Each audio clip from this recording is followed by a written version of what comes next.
안녕하세요. 영등포 내과 의사입니다. 변비는 가장 흔한 소화기 증상 중 하나이며 환자가 아닌 건강한 사람들도 대부분 한 번쯤 경험하는 증상입니다. 아주 심한 증상은 드물고 일시적으로 발생하기 때문에 생활 습관을 교정하거나 가벼운 변비약을 복용하면 잘 조절되는 편입니다. 그러나 변비는 막상 닥치면 성가시고 답답합니다. 간혹 변비가 심해지면 개실 질환이나 치액, 치열 등의 합병증으로 진행하기도 합니다. 오늘은 변비에 대해 그리고 약을 먹지 않고 좋아지는 방법에 대해 알아보겠습니다. 의학 용어로 변비란 대변이 대장에 오래 머물고 정상적으로 배변되지 않는 증상을 말합니다. 대장 연도 운동 저하로 유발되는 질환인 변비는 기본적으로 배변 주기에 따라 진단됩니다. 보통 배변 횟수가 주 3회 이하인 경우를 변비로 진단하지만 사람에 따라 배변 활동의 차이가 크기 때문에 배변 간격만으로 변비를 진단하진 않습니다. 2, 3일에 1회 보더라도 잔변감 없이 쾌변한다면 변비가 아닙니다. 매일 변이 잘 나와도 배변 시간이 길거나 대변이 딱딱하게 굳거나 양이 적거나 잔변감이 느껴진다면 변비일 수 있습니다. 변비가 지속되면 속이 더부룩하고 아랫배가 묵직해 불편합니다. 트림이 자주 나거나 부역질이 나기도 합니다. 배변 중 힘이 많이 들어가 치액이 생기기도 하고 장에서 굳은 변이 장폐색, 변실금 등을 유발하기도 합니다.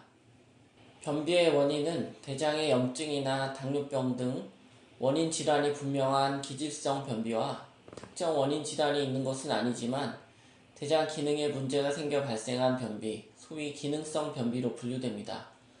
기능성 변비는 주로 섬유소나 수분 섭취가 부족한 식사 습관, 과도한 다이어트, 운동 부족, 스트레스, 고령, 약물 복용, 임신 등에 의한 호르몬 변화 등이 원인으로 알려져 있습니다. 약물 치료 없이 변비에 도움이 되는 몇 가지를 알아보겠습니다. 첫 번째로 변비 환자들이 항상 듣는 이야기는 물을 많이 마시라는 권유입니다. 대장 내에 물이 많아야 변이 부드러워진다는 설명입니다. 얼핏 그럴듯하지만 실제로는 임상 연구를 통해 조사해보니 사실 물을 많이 마시는 것이 변비에 도움이 된다는 증거가 충분하지 않습니다. 이런 권고를 하면 이미 물을 충분히 마신다고 하는 분들도 있고 또 어떤 분들은 물을 많이 마셨더니 변비 증상은 변화가 없고 소변만 많이 보더라고 불평하기도 합니다. 그러나 실제로 평소 수분 섭취가 부족한 사람들이나 섬유질과 같은 변비약을 복용하는 경우는 충분한 수분 섭취가 필요합니다. 두 번째는 운동인데 신체 활동이 감소하면 변비가 발생하기 쉽습니다. 몸이 아프거나 수술을 받고 나서 누워있는 경우 변비가 생기는 것을 경험해 본 적이 있을 것입니다.